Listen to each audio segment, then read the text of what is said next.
జగిత్యాల జిల్లా ధర్మపురి శ్రీ లక్ష్మీ నరసింహస్వామి క్షేత్రంలోని శ్రీ రామలింగేశ్వర స్వామి ఆలయంలో రాష్ట్రంలో సమృద్ధిగా వర్షాలు కురిసి ప్రజలు రైతులు సుభిక్షంగా ఉండాలని ఆకాంక్షిస్తూ వరుణయాగం నిర్వహించారు. ఈ కార్యక్రమంలో రాష్ట్ర సంక్షేమ శాఖ మంత్రి అడ్లూరు లక్ష్మణ్ కుమార్ పాల్గొని ప్రత్యేక పూజలు చేశారు. ఈ సందర్భంగా మంత్రి మాట్లాడుతూ వర్షాభావ పరిస్థితుల నేపథ్యంలో సకాలంలో వర్షాలు కురిసి రైతులు ఇబ్బందులు పడకుండా ఉండాలని ధర్మపురి క్షేత్రంలో వరుణయాగం నిర్వహించినట్లు తెలిపారు. రాష్ట్ర ప్రజలు రైతులు సుఖ సంతోషాలతో ఉండాలన్నదే ముఖ్యమంత్రి రేవంత్ రెడ్డి లక్ష్యమని, అదే సంకల్పంతో ఈ ప్రత్యేక పూజలు చేపట్టామని చెప్పారు. కార్యక్రమానికి సహకరించిన ఆలయ అర్చకులు సిబ్బందికి మంత్రి కృతజ్ఞతలు తెలిపారు.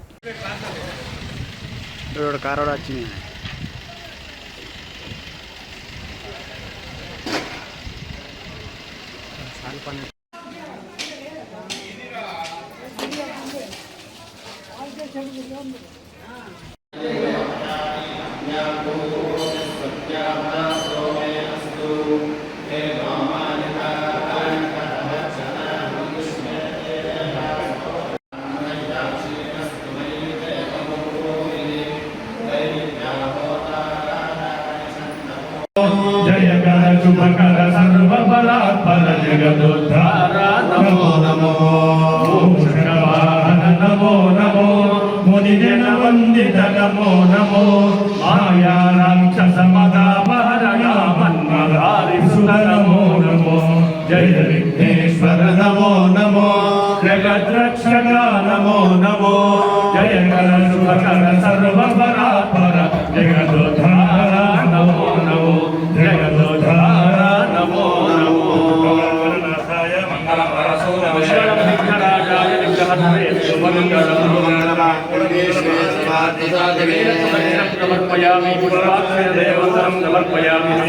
रक्षान्धारयामि वक्रतुण्ड महाकाय सूर्यकोटिसमप्रभा निर्विघ्नं मे देव ఏదైతే అనుకూల సమయంలో పట్ట వర్షాభావం లేకపోవడం వల్ల ప్రజలు రైతులు తీవ్ర ఇబ్బందుల పాలవుతున్న సందర్భంలో ఆ దేవుడు అమ్మవారు చల్లగా చూడాలి. ఆ పార్వతి పరమేశ్వరి అమ్మవారు, గణపతుడు సుబ్రహ్మణ్య స్వామి, ఆ దేవదేవులు అందరూ చల్లగా చూసి వర్షాలు సకాలంలో వచ్చి తెలంగాణ రాష్ట్రమంతా పాడి పంటలతో సస్యశ్యామలంగా ఉండాలని చెప్పి గౌరవ ముఖ్యమంత్రి రేవంత్ రెడ్డి గారి యొక్క ఆలోచన, ఈ రాష్ట్ర ప్రజలు చల్లగా ఉండాలి, రాష్ట్రమంతా సుభిక్షంగా ఉండాలి, రైతాంగము అన్ని వరదలు చల్లగా ఉండాలని చెప్పి మా ధర్మపురి లక్ష్మీస్వామి దైవక్షేత్రంలో ఉన్నటువంటి శ్రీ రామలింగేశ్వర భవానీ రామలింగేశ్వర స్వామి యొక్క వారి ఆ స్వామివారి సంరక్షణలో, ఆ స్వామివారి సారథ్యంలో పట వారు మా ధర్మపురి ఉన్నటువంటి మా బ్రాహ్మణులంతా కూడా సుమారు 11 మంది బ్రాహ్మణులు 108 కలశాలతోని ఈరోజు మల్లన్న స్వామి శివుడు ఒక ప్రాముఖ్యమైన రోజు అని చెప్పి మా కొంతమంది చెప్పినారు. అనుకోకుండా ఆ శివుడికి 108 కలశాలతో అభిషేకం చేసి తదనంతరం ఏదైతే ఆ తెలంగాణ రాష్ట్ర ప్రాంతం లోపల ఏదైతే అనుకూల సమయంలో పట్ట వర్షాభావం లేకపోవడం వల్ల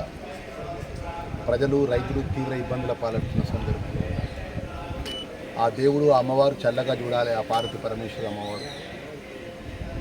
గణపతుడు సుబ్రహ్మణ్య స్వామి, ఆ దేవదేవులు అందరూ చల్లగా చూసి వర్షాలు సకాలంలో వచ్చి తెలంగాణ రాష్ట్రమంతా పాడి పంటలతో సస్యశ్యామలంగా ఉండాలని చెప్పి గౌరవ ముఖ్యమంత్రి రేవంత్ రెడ్డి గారి యొక్క ఆలోచన, ఈ రాష్ట్ర ప్రజలు చల్లగా ఉండాలి, రాష్ట్రమంతా సుభిక్షంగా ఉండాలి, రైతాంగము అన్ని వరదలు చల్లగా ఉండాలని చెప్పి మా ధర్మపురి లక్ష్మీస్వామి దైవక్షేత్రంలో ఉన్నటువంటి శ్రీ రామలింగేశ్వర భవానీ రామలింగేశ్వర స్వామి యొక్క వారి ఆ స్వామివారి సంరక్షణలో, ఆ స్వామివారి సారథ్యంలో పట అగ్రహార వేద పండితులు బ్రాహ్మణులు సుమారు 11 మంది బ్రాహ్మణులు మా గౌరవ ముఖ్యమంత్రి గారి యొక్క ఆధ్వర్యంలో పట గౌరవ ఎండమెంటి శాఖ మాత్యులు సోదరిమణి కొండ సురేఖ గారు, ఒక అత్యంత ఆప్తుడు, నా శ్రేయభిలాషి పెద్దలు శ్రీధర్ బాబు గారి యొక్క ఆలోచన, మన స్థానిక శాసనసభ్యుడిగా, ధర్మపురి శాసనసభ్యుడిగా, మంత్రిగా